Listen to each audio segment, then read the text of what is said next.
Okay, here is the tag, and this is desktop reader, and this is the demo software.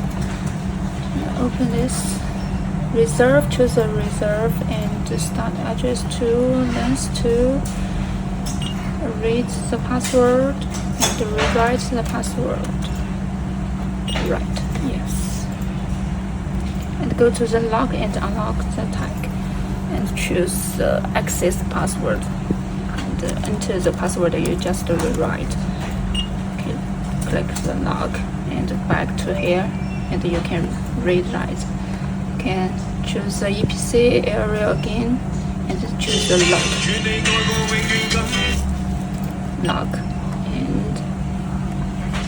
and choose the EPC here and rewrite. And then you can try to rewrite the EPC number, and you cannot rewrite again.